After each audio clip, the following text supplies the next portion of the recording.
Hello, and welcome to the Film Jerk Podcast. I'm your host, Edward Havens.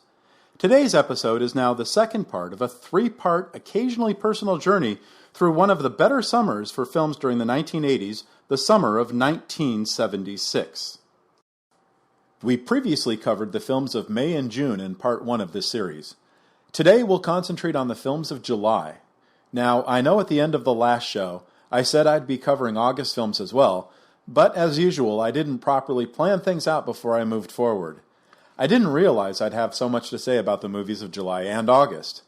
Usually I would write a script of about 25 pages for a 1-hour show, but I hadn't even finished with the films of August 8th, and the page counter at the bottom of my word processing program was telling me I was already at 34 pages, and I still had one movie to finish for that week and another 3 weeks to go. This episode would have ran more than 2 hours if I tried to fit every movie from July and August into this show, and even I don't want to listen to myself for 2 hours straight. I'd never do that to you. And now I know why Scott and Drew and Bobby from the exceptional and sorely missed 80s all over only ever did 1 month at a time. There's just too many damn movies to talk about. It's a benchmark I'm aiming for with this podcast. But before we get to those July movies, I want to acknowledge, since the recording of our last show, the passing of Kelly Preston, which was announced on Monday, July 13th. Miss Preston was one of the most beautiful young stars to come out of the 1980s, from her start as a commercial spokesperson for Pepsi Free in 1982, and her first movies, the otherwise atrocious Charles Band 3D sci-fi adventure flick Metal Storm, The Destruction of Jared Sin, and John Carpenter's incredible adaptation of Stephen King's Christine. For a while, it seemed she'd become a staple of mid-80s teen sex comedies, but she really only starred in two of them, Mischief and Secret Admirer, and they had come out within 4 months of each other. Preston would start getting meatier roles, such as a small but important role in John Frankenheimer's 1986 crime thriller 52 Pickup, and the lead female role in the Arnold Schwarzenegger-Danny DeVito comedy Twins, but her output and quality of work would subside after her marriage to John Travolta after meeting him on the set of their 1989 spy comedy The Experts. Now, I'm not saying becoming Mrs. Travolta sank her career, because it didn't, at least not at first. Two of her best roles would come to theaters on the same day, December 13th, 1996. The first was Citizen Ruth, Alexander Payne's debut feature film, which featured Preston and Swoosie Kurtz as a lesbian couple who try to steer Laura Dern's title character in one direction of the abortion debate. The other is her single best film and best performance in Cameron Crowe's Jerry Maguire, where she plays Jerry's fiancée, who leaves him after his epiphany. She's only on screen for a few moments, but she is electric in those scenes. What did I do to you? It's all about you, isn't it? Soothe me, save me, love me. You stop. I have to finish my job. Everything is fucking wrong with us. Everything. Jerry, you and I are salespeople. We sell. Look, It's not love me. It's not trust my handshake. Okay. It's make the sale, get it signed. There shouldn't be confusion about that. Okay, just jump right into my nightmare. The water is warm. Oh, so honesty is outlawed here? I can't be honest? Tell you what, I would prefer loyalty. What was our deal when we first got together? Brutal truth, remember? I think you added the brutal. Jerry, there is a sensitivity thing that some people have. I don't have it. I don't cry at movies. I don't gush over babies. I don't start celebrating Christmas 5 months early, and I don't tell a man who just screwed up both our lives, oh, poor baby. That's me, for better or worse. After her appearance in her husband's ill-advised and very poorly received 2000 Battlefield Earth adaptation, her career seemed to take a backseat to her family. There would be the occasional role here and there, including 3 more films with her husband, including her final film appearance as Mrs. John Gotti in Kevin Connolly's crime drama. Kelly Preston will be missed. Okay, let's get back to the summer of 1986. Since July 4th this year landed on a Friday, the holiday weekend at the box office would start with 5 new releases on Wednesday the 2nd. Ed Zwick's About Last Night from TriStar Pictures was a rather poorly constructed adaptation of David Mamet's 1974 play Sexual Perversity in Chicago. The play would make Mamet famous, and its director, Stuart Gordon, would soon become the horror movie auteur we all know and love. But this movie was wrong pretty much on every level. Zwick may be a very good director of dramas and historical epics, but his track record on comedies is, to put it kindly, not the best. The adaptation of the Mamet play was done by former Saturday Night Live cast member Tim Kazurinsky and his writing partner Denise DeClue. Kazurinsky was rather good on Saturday Night Live, but with writing credits that also include the lousy Molly Ringwald teen pregnancy dramedy For Keeps and the direct-to-video Sinbad western The Cherokee Kid, he might not have been the best choice to rewrite David Mamet. And then there's the choice of the leads, Rob Lowe and Demi Moore. The one-act play presented intimate relationships as minefields of buried fears and misunderstandings, while the movie was mostly about these two pretty people fucking, while their not as attractive friends Jim Belushi and Elizabeth Perkins bicker in the background. On that opening weekend, it would come in 10th place with $3.15 million from 642 theaters. But the second weekend, it would add 38 screens and its gross would grow to $3.5 million. The third week, it would add another 171 screens and come in 6th place with another $3.4 million. After that, it would fall between 5 and 25% each week for a couple of months, finally finishing in the late fall with more than $38.7 million in the bank. John Carpenter's Big Trouble in Little China from 20th Century Fox was one of those woulda, coulda, shoulda movies. It was the fourth teaming of director Carpenter and actor Kurt Russell, and this mix of comedy, fantasy, and martial arts was originally written by future Total Recall writer Gary Goldman, his first produced feature, but it would be heavily rewritten by Buckaroo Banzai producer-director W.D. Richter to change the timeline from the turn of the century San Francisco to the modern day and remove most of the Wild West themes to incorporate more of the martial arts motifs that really interested Carpenter.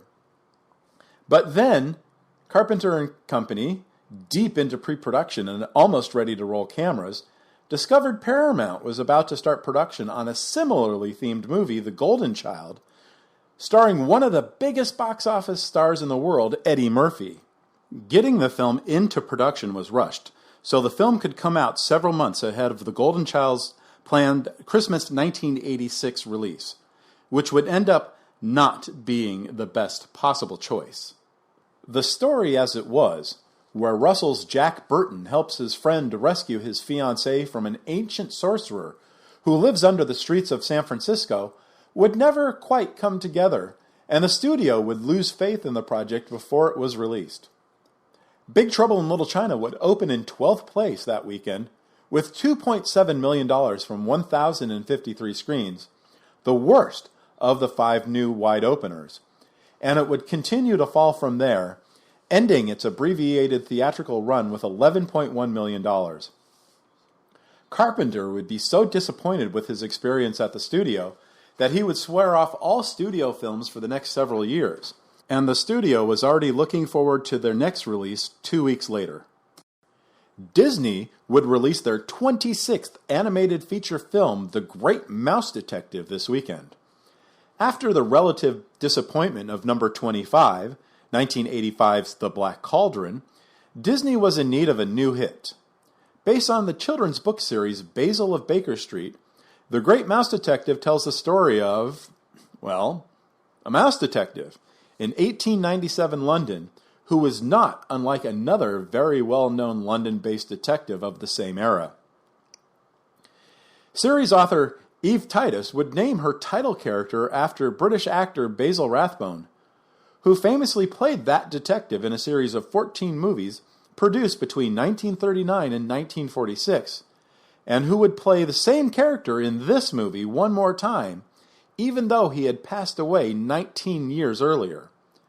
His voice would be taken from a 1966 recorded reading of The Red-Headed League. The film would also feature the voice of Vincent Price in his one and only Disney animated feature. The $14 million film would open in ninth place with $3.2 million from 1,138 screens and would play well throughout the summer, finishing its run with $25.3 million in ticket sales. The film would also get one theatrical re-release in February 1992, where it would gross another $13.3 million. In 1982, Universal Pictures decided, hey, you know what would be great? A sequel to Psycho. But it wasn't great. Sure, it had some cute homages to Hitchcock, but it wasn't Hitch. Hitch didn't need gore to get it to the terror of the story. Psycho 2 was not a very good film, but it performed well enough in the summer of 1983, grossing $34.7 million on a $5 million budget, where you knew that someday another one would be coming down the pike. And sure enough, 3 years later, Psycho 3 arrived. It would get a higher budget than Psycho 2, $8.4 million, and it would be directed by Norman Bates himself, Anthony Perkins, the first time he'd be a director on anything. Perkins, along with Hilton Green, who had been Hitch's assistant director on the first film and was acting as a producer on this one, tried to steer the movie away from straight horror and go for the comedic horror tone that was more popular at the time. But when the Universal brass saw Perkins's first cut, they didn't think audiences would appreciate the tonal shift in the series, and they demanded he add more blood. But that didn't matter either. The film was still not very good, although it did have a couple good moments of scares. Of the 5 new movies that opened this weekend, Psycho 3 had the highest opening, $3.23 million from 1,408 screens. But that was only good enough for 8th place overall. After 2 weeks, the film had lost half its theaters and 2/3 of its audience, and when it was all done, it would finish with $14.48 million worth of ticket sales. The 5th wide release for July 2nd was Under the Cherry Moon from Warner Bros. Pictures.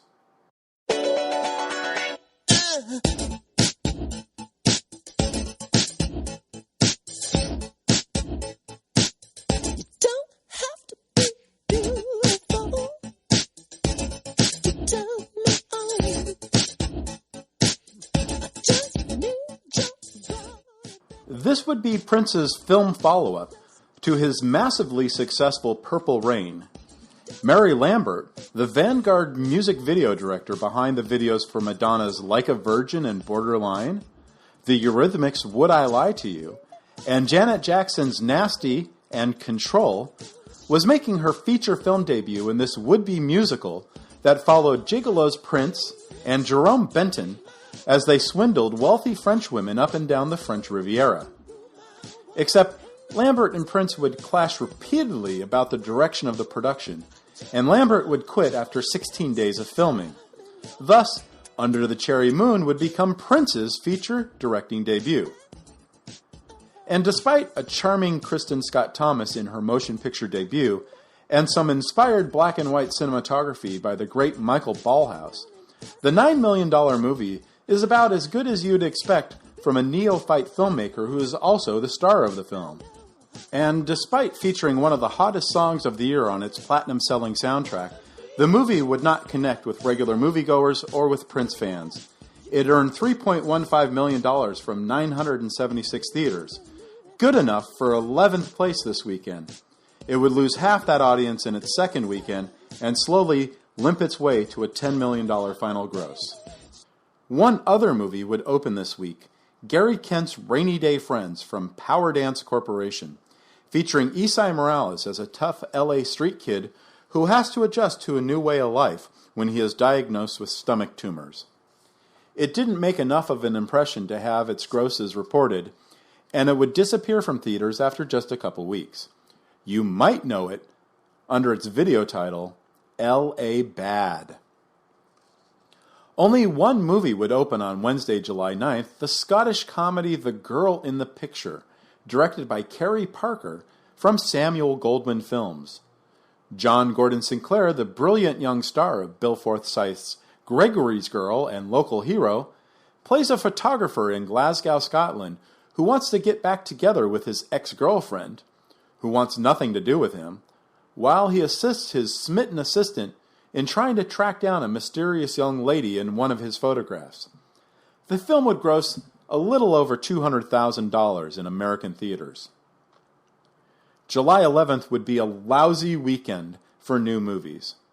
Warner Brothers would release its second stinker in 2 weeks, Club Paradise. It would be Harold Ramis's third film as a director, and it's easily his worst film, which is even more depressing when you hear the cast he assembled. Adolph Caesar, Joanna Cassidy, Jimmy Cliff, Brian Doyle Murray, Andrea Martin, Eugene Levy, Rick Moranis, Peter O'Toole, and Robin Williams.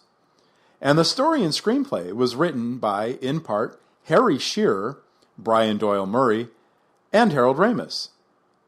How the fuck can this movie be so bad? Williams plays a retired Chicago firefighter who teams up with Cliff's reggae singer to turn a seedy Caribbean resort into a hotspot for wealthy American tourists. Seriously, how the fuck can this movie be so bad? It is so bad. There's maybe 3 laughs in the entire movie. And the best part of it is its poster. A funny picture where all the major actors in the movie are waist deep in a beautiful blue ocean, the water behind them stretching out all the way to the horizon. The $15 million film would gross $4.15 million from 1,172 theaters and finish with $12.3 million after 9 weeks. The second film would be Jim Kouf's Miracles, which we didn't really cover in any depth in our third episode of our recent Orion Picture series. Since I wrote and recorded that episode back on May 4th, it finally got its first posted review on Rotten Tomatoes. It might also be even less funny than Club Paradise. Terry Garr and Tom Conti star as a recently divorced couple who are thrown back together through a series of flukes, who find themselves going from New York City to Mexico for reasons that are just too stupid to get into any detail over. Paul Rodriguez plays the hapless robber who brings them together, and Christopher Lloyd as a pilot that makes things worse. Avoid this movie at all costs. No new movies open on Wednesday, July 15th. However, this would be the day Cuba and His Teddy Bear, starring Robert De Niro, Ralph Macchio, and Burt Young, would make its first appearance on Broadway, after playing the previous month to sold-out houses at Joseph Papp's Public Theater. The Public Theater is also where Hamilton would have its first shows before moving to Broadway. But Friday, July 17th, oh, I have been waiting for this. Just tell me one thing, Burke. You're going out there to destroy them, right? Not to study, not to bring back, but to wipe them out. That's the plan. All right, people, on the ready line. Tiger me! Yeah! Tiger me! Yeah! Get on the ready line, Marine! Get something to do! Get on the ready line!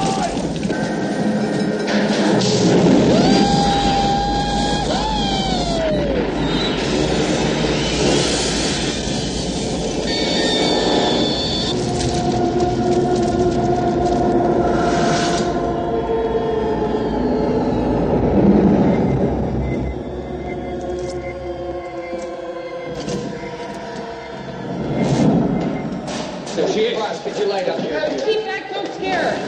Movement! Talk to me, Hudson! I got signals. I got readings in front and behind. There's nothing back here. Look, I'm telling you, there's something moving and it ain't us. Get them out of there.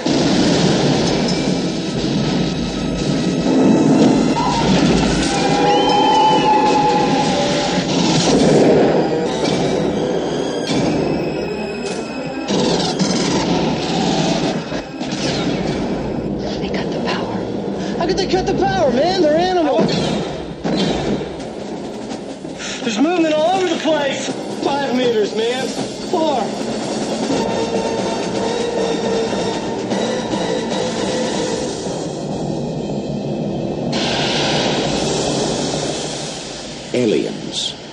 This time, it's war. Where do you even start with one of the greatest sci-fi movies ever made, and one of the best war movies ever made, and one of the best monster movies ever made, and one of the best action movies ever made, and one of the best sequels ever made? This is the formula for which all future sequels should have cribbed from. Don't just remake the same movie again, but find a way to expand it, modify it, make it fresh again for audiences. Cameron got the job of writing the screenplay for Aliens after Gordon Carroll, David Giler, and Walter Hill, the principals of Brandywine Productions, who would produce every Alien movie, read the script for The Terminator a year before the movie that would put the filmmaker on the map would even go into production. Cameron would turn in a 45-page treatment in just 4 days. And when The Terminator would be delayed due to Schwarzenegger's extended shooting on Conan the Destroyer, Cameron would have time to finish that screenplay. Fox president Larry Gordon was so impressed that he promised Cameron if The Terminator was a success at the box office, he would be able to direct Aliens. Within a year, Cameron would be on set in London. Production on Aliens would not be easy. Many of the crew had also worked on Alien and felt Cameron was too young and unproven to follow up Ridley Scott. Cameron would clash with cinematographer Dick Bush on how the film was being lit. Their relationship had already not started on the right foot when Bush declared at the start of the shoot that they would not be able to complete the movie on schedule. Things came to a blow after Bush insisted on shooting the alien nest set where the Space Marines first meet the Xenomorphs rather brightly when Cameron wanted it dark, relying solely on the lights from the Marines' armor. Cameron would get the studio to fire Bush, and Bush's grips and gaffers would walk off the job. Cameron's wife and producer, Gail Ann Hurd, would get the crew back on set, and production would resume a few days later, with Adrian Biddle, who was a focus puller on the original Alien and was personally recommended to Cameron by Ridley Scott, as the new DP. Now, Bush was almost right about his original assessment. 6 weeks before the film was released, the actors hadn't finished doing their dubbing, and James Horner's score still hadn't been written, because Cameron hadn't allowed Horner to see the final product because Cameron was still putting it together. Horner would finally get to see the movie, and he would write and record the score in a matter of days. But if you watch that first teaser trailer for Aliens, you'll notice all the music and sound cues come from the first movie.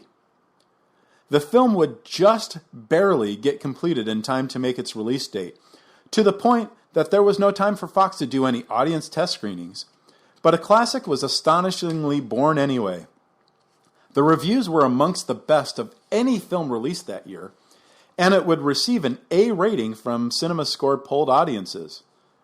The film would open as the #1 movie in the nation, grossing a bit over $10 million from 1,437 screens in its first 3 days, back when a $10 million opening really meant something. And it would remain the #1 movie in America for 4 weeks. It wouldn't drop out of the top 10 for more than 3 months, and it would play through early January 1987, finally ending with $85.16 million in box office grosses. The movie would receive 7 Academy Award nominations a few weeks after that, including Sigourney Weaver's first acting nomination. It would be one of the first times any performer would get a nomination for acting in a sci-fi or horror film, but she would lose to Marlee Matlin in Children of a Lesser God. The film would win 2 statues for Best Sound Effects Editing and Best Visual Effects, and it would win or be nominated for dozens of more awards. Even today, the film is generally considered to be either the best or just barely the second best film in the series.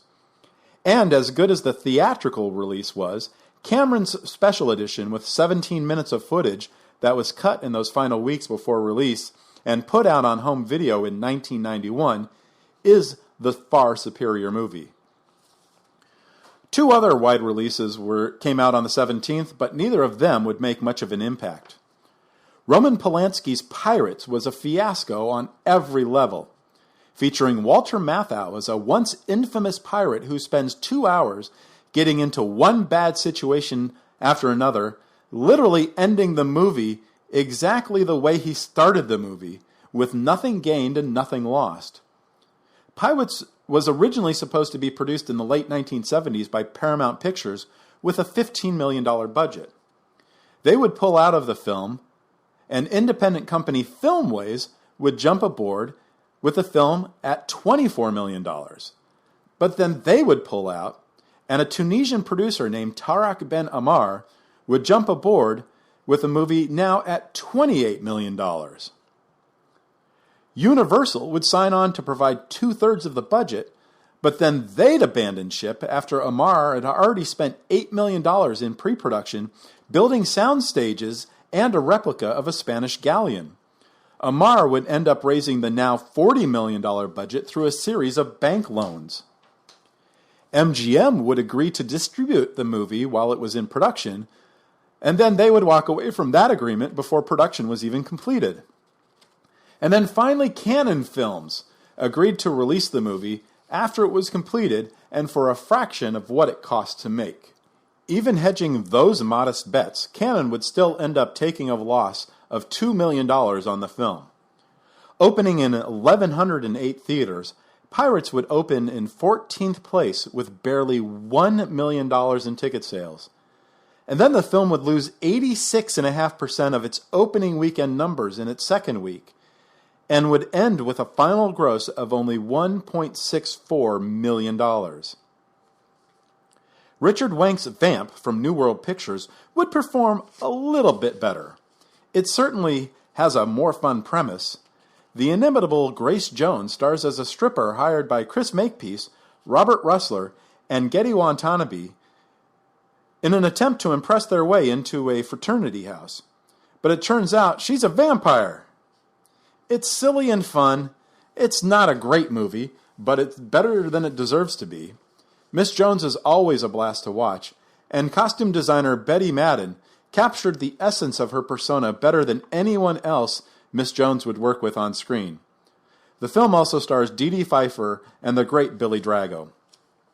Vamp would open in 11th place with $2.91 million from 1,104 screens.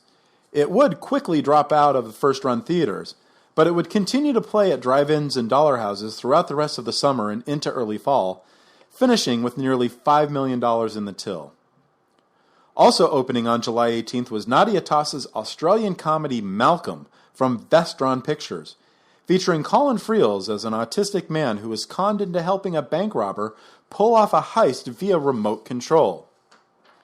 Then there was Robert M. Young's dramedy Saving Grace from Columbia Pictures, which found Tom Conti as a new pope who visits a poor village after being locked out of the Vatican while in civilian clothes, and the Isabelle Huppert drama Sincerely Charlotte, co-written and directed by the actress's older sister Caroline from New Line Cinema. One film would open on Wednesday, July 23rd, Love Songs, a French romantic drama featuring Catherine Deneuve and Christophe Lambert, directed by Elie Sharaki from Spectra Film. Deneuve is a newly single mother of 2 tweens who gets a job as a rock promoter to support her family, and Lambert is one of the acts who becomes obsessed over her. And seriously, who can blame him? It's Catherine Deneuve. July 23rd will also see a week-long mini-film festival at the Film Forum in New York City. 7 movies produced by Britain's Channel 4 that had yet to be released in America to that point.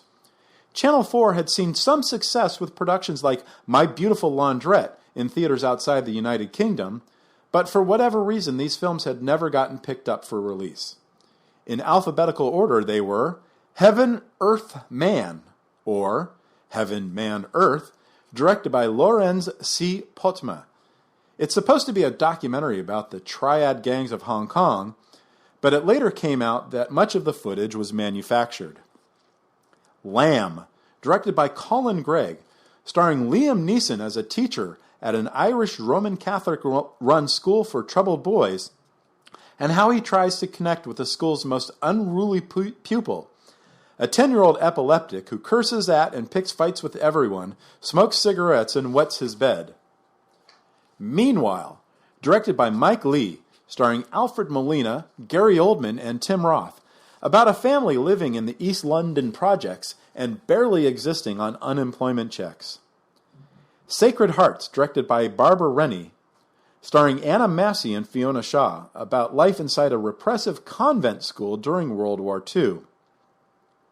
She'll Be Wearing Pink Pajamas, directed by John Goldschmidt, starring Julie Walters as one of 8 women who attend one of Britain's toughest survival schools to challenge themselves and conquer their fears. Walter and June, directed by Stephen Frears, starring Ian McKellen as a moderately intellectually disabled man who, after the death of his parents, is put into an institution where he is subject to the casual cruelties of the normal world. Sarah Miles stars as June, and the supporting cast includes future Oscar winner Jim Broadbent and John Gordon Sinclair. And Zima, directed by Ken McMullen, a fictional drama based on the life of the daughter of Leon Trotsky, who was exiled to Berlin in the early 30s during the Stalin purges. She became obsessed with Antigone, the protagonist of a famous Greek tragedy, and lost her mind. Ian McKellen again stars, alongside frequent Jean-Pierre Jeunet collaborator Dominique Pignon, and the great character actor William Hootkins. July 25th would be one of the biggest weeks for new releases, at least by the quantity of new titles being released in the theaters. We've previously covered Robert Dornhelm's Echo Park and Gene Wilder's Haunted Honeymoon in our 3rd chapter of Orion Pictures in the 1980s. Mike Nichols' adaptation of Nora Ephron's 1983 autobiographical novel Heartburn would mostly benefit the career of its writer. Meryl Streep plays a thinly veiled version of Ephron, Jack Nicholson a thinly veiled version of her second husband, Carl Bernstein, and this sometimes funny, sometimes painful recap of their not very good marriage is full of what today we would call first world problems. Now, no doubt, Bernstein is a total shithead, and he deserves everything that happens to him in the film. The target audience for this was going to be very narrow anyway, white women of a certain age, and based on the attendance at my own theater when we played it, that's exactly who came. Heartburn would open to second place that weekend, earning $5.78 million from 843 theaters. But it would have the best per-screen average of the major releases in theaters that week, including the second week of Aliens. The film would drop out of the top 10 by week 3 and out of the top 20 by week 6. It would hang on around some dollar houses for a few more months, finishing its run with $25.3 million. A decent haul for 1986 movies, but a good third less than 1983 Silkwood, which also starred Streep, was co-written by Ephron, and was directed by Mike Nichols. When Cary was released into theaters in 1976, it would be the first introduction of many to the mind of Stephen King. His novels and short stories would intrigue and excite millions, including those who would never otherwise even consider reading horror fiction. Many of his stories would be sold to adaptations to the big screen or the small screen, and several of those films would become classics, including The Shining, The Dead Zone, and Christine. And then there'd be Creepshow, written by King and directed by George A. Romero, with 3 new stories written by King alongside 2 adaptations of his short stories, which is still one of the best horror films ever made. But by 1986, more of those story-to-screen adaptations would fall into the not-quite-classics category. Cat's Eye, Children of the Corn, Cujo, Firestarter, and Silver Bullet would all hurt the King brand at the movies, so why not let King make his own movie adaptation of one of his stories?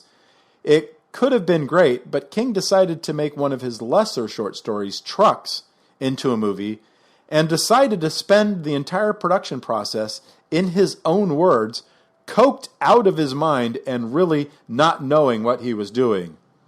It's a very fair assessment because the film is a real piece of shit. There are a couple of moments of inspired lunacy, And the film, thanks to King's love of AC/DC, did bring us one of their all-time greatest bangers. But it's definitely one of those movies for which one time is enough. A group of people, including Emilio Estevez and Pat Hingle, find themselves trapped in a roadside truck stop by a bunch of machines brought to life as the Earth passes through the tail of a comet. Bad things happen to good and bad people. There's some really good and some really lousy makeup effects. And after an hour and 38 minutes, you'll be glad it's over. Maximum Overdrive would end up in 7th place with $3.2 million from 1,198 theaters. The film would play for another 21 weeks, mostly as the second title of a drive-in double feature, and it would finish with just over $7 million in the bank. It would be the first movie produced by Dino De Laurentiis' eponymously named new studio, although it would be the third to actually be released into theaters. We'll talk about the De Laurentiis Entertainment Group and its 20 movies released in an 18-month period on a future show. That show is gonna be fun. Richard Tuggle's Out of Bounds from Columbia Pictures would be the first time where all the weight of a movie would rest solely on Anthony Michael Hall's shoulders, and would be the first time since 1982 where he'd be performing in a movie not written and or directed by John Hughes. Not that Hughes didn't want to stop working with Hall. Hughes specifically wrote both Ducky in Pretty in Pink and Cameron in Ferris Bueller's Day Off for Hall, who turned both roles down for fear of being typecast. And he was certain to make sure everybody on set knew it. Tuggle would try to get Hall to play the role of Daryl as written, an innocent farm boy from Iowa who becomes targeted by the police and a drug kingpin when his luggage at the airport is accidentally taken by one of the kingpin's mules, leaving Daryl with an identical suitcase filled with heroin. Hall, who was also under consideration at the time for the lead role in Stanley Kubrick's Full Metal Jacket, wanted to be little Clint Eastwood, which would cause many clashes during filming. Hall would also keep himself isolated from the rest of the cast, he would rarely speak to the crew, and he would treat set visitors, including then California Governor George Deukmejian, like absolute crap. The best part of the movie, and that's really not saying much, is its wild and eclectic soundtrack, with music from Belinda Carlisle, Stuart Copeland and Adam Ant, The Cult, The Lords of the New Church, Night Ranger, and Susie and the Banshees, who appear in the movie as themselves during a club show. Opening on 1,207 screens, Out of Bounds was out of luck, pulling in just $2.14 million its opening weekend, the worst of the new studio-wide releases, and almost $300,000 less than Ferris Bueller's Day Off, which was now in its 7th week of release. Out of Bounds would play out after 5 months of mostly Dollar House playdates, and a few $100 shy of $5.1 million in total ticket sales. The other films opening this weekend were Frank Harris's The Patriot from Crown International Pictures, featuring Gregg Henry in a rare starring role as a former Navy SEAL who's brought back into the service to help retrieve a cache of stolen nuclear weapons. Also featuring Jeff Conaway, Michael J. Pollard, and Leslie Nielsen, and Robotech the Movie from Canon Films. Now, I don't pretend to know anything about Robotech, but it sounds like nobody involved in the distribution or making of the movie knew what they were doing. The film is, by all accounts, a poorly edited mashup of an animated series called Super Dimension Cavalry Southern Cross and a direct-to-video anime movie called Megazone 23 Part 1. And Canon Films decided to release the movie not in New York or Los Angeles at first, but into 35 theaters in and around Dallas. Why? Because apparently Dallas represented Middle America, and Canon wanted to see if it would appeal to non-anime fans. Nope! The film would play for a couple weeks, but there are no reported grosses for the film. It would only play once more at an international animation celebration in Los Angeles in early 1987, and to this date it has only been released on VHS in Japanese with either Dutch or Spanish subtitles depending on the territory. The original negatives for the film was destroyed during a flood in Tokyo in the early 1990s, so it's unlikely the film will ever get released for streaming or on any other physical media. Wednesday, July 30th would have two wide new openers. The first would be The Flight of the Navigator from Walt Disney Pictures, about a 12-year-old boy who was returned to Earth after being abducted by aliens 8 years earlier, unchanged by his travels. Joey Kramer is the young boy, and Paul Rubens would provide the voice of the robotic commander of the spaceship that stole the boy away all those years ago. Veronica Cartwright and Cliff DeYoung are his parents, and Sarah Jessica Parker is a NASA intern who befriends the boy and his family. It's not a very good film, and director Randall Kleiser, still best known today as the director of Grease, does the best he can with his $7 million budget, limited for a Hollywood feature at the time, and one that included the very first use of digital morphing in a motion picture. Audiences seemed to enjoy it, even if some critics didn't. Opening in 952 theaters, the film would gross $3.12 million in its first 5 days, on its way to an $18.56 million final gross. The second was Nothing in Common from TriStar Pictures. Gary Marshall directs Jackie Gleason and Tom Hanks as a father and son whose already strained relationship is pushed to the breaking point after the son needs to take care of both his parents when they divorce after 36 years of marriage.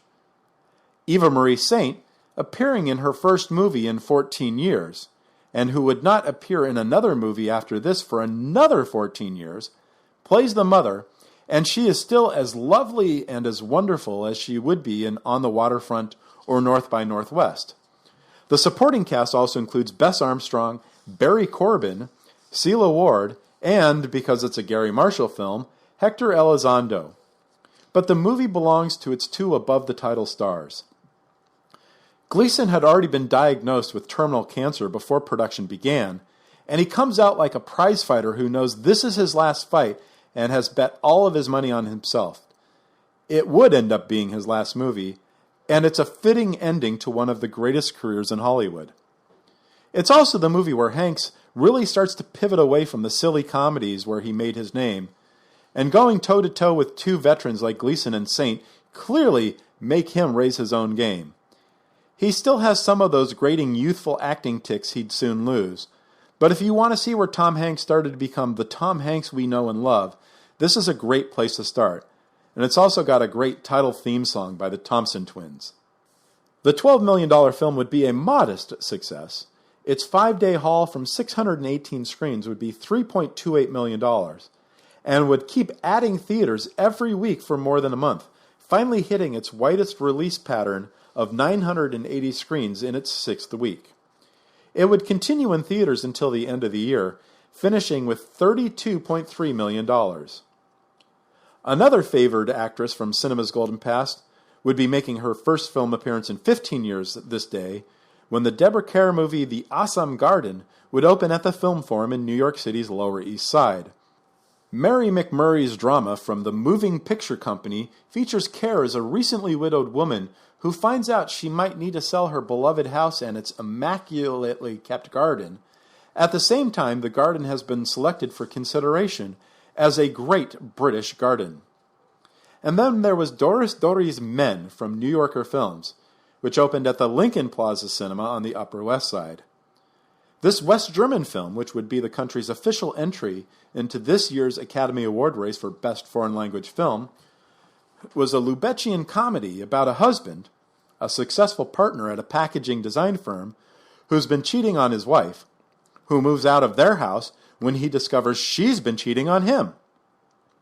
The husband finds her wife's lover, a poor artist, and becomes that man's roommate, with the artist unaware that his new roomie is his lover's soon-to-be ex-husband.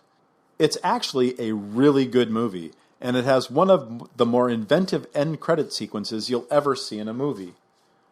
While the Academy did not nominate Men for Best Foreign Language Film, it performed well enough in America where Dörrie was given the opportunity to direct whatever she wanted thanks to David Putnam at Columbia Pictures. The movie she made, Me and Him, features Griffin Dunne as a man whose penis starts talking to him and getting him into all kinds of trouble. And that will be one of the movies that we cover in a future episode about David Putnam's short tenure at Columbia Pictures. And as much as I can't think of a better way to end an episode than talking penises, there's one more movie that needs to be mentioned that, according to contemporary sources, was released somewhere in America in July 1986. But I am unable to find a more specific release date or where this film might have been released. It's called Rollerblade, directed by Donald G. Jackson from New World Pictures. It's a sci-fi action comedy that was made on a budget of around $70,000. And it tells the story of a group of rebels in a futuristic society who are fighting against a group of rollerblading nuns called, and I shit you not, the Bod Sisters. Most modern reviews of the film put it amongst the very worst films ever made. Now, I have no idea how well this might have performed in theaters, but it had to have made some kind of impact, or was at least popular on home video and cable, because Jackson was able to make not one, not two, and not three, but 4 different sequels. 1989's Rollerblade Warriors Taken by Force, 1991's The Rollerblade 7, 1992's The Legend of the Rollerblade 7, and 1993's The Return of the Rollerblade 7. And what's more amazing is that Jackson was able to secure a budget nearly 7 times larger for Rollerblade Warriors than he was for Rollerblade, and he was able to secure C-level names like Kathleen Kinmont from Halloween 4 and Bride of Reanimator, and Rory Calhoun to star. And that he was able to secure an actual Oscar nominee, Karen Black, for the final 3. And that wraps up the movies of July 1987. On the next episode of the Film Jerk podcast, Jason lives. The Marvel movie universe is hatched. Art Garfunkel is good to go. Blake Edwards gets himself into a fine mess. John Cusack and Demi Moore have one crazy summer. Won't you stand by me? John Candy is armed and dangerous. The beginning and ending of Brundlefly. Look out, boy. William L. Peterson is a manhunter. Farrah Fawcett in her single best movie performance. Toby Hooper brings Dennis Hopper into the Texas Chainsaw Massacre cinematic universe. Madonna and Sean Penn get a Shanghai surprise. And the single best thing to happen to movies in 1986, the debut of one Shelton J. Leigh. I hope you'll join us. Don't forget, you still have until the end of the month to get yourself entered into our first contest. Leave a rating and a review of the show on Apple Podcasts, and then send me an email to podcast@filmjerk.com with a screenshot of your review. And on August 1st, 2020, I will randomly pick someone to win a $10 iTunes gift card. If you've already left a review, thank you for doing so. Make sure to follow those rules so you can enter as well. And since there's only 3 reviews of the Film Jerk podcast on Apple Podcasts at the moment, you have a really damn good chance of winning. So don't delay, review today! The Film Jerk podcast has been written, narrated, and edited by Edward Havens. As we are an independent podcast without sponsors or a network of websites to help promote the show, we rely on word of mouth to get the word out about the show. So please help get the word out. Please post about the podcast on your socials. Please rate and review the show on your favorite podcast source. Good ratings and reviews help get the podcast higher rankings, which help the show get seen by more potential listeners. And as always, I look forward to your comments about the show. You can leave me a note on this podcast's page at filmjerk.com, or you can leave me a message on my Twitter feeds at Edward A. Havens or at FilmJerk. The Film Jerk podcast has been a production of Idiosyncratic Entertainment. Thank you again. Good night.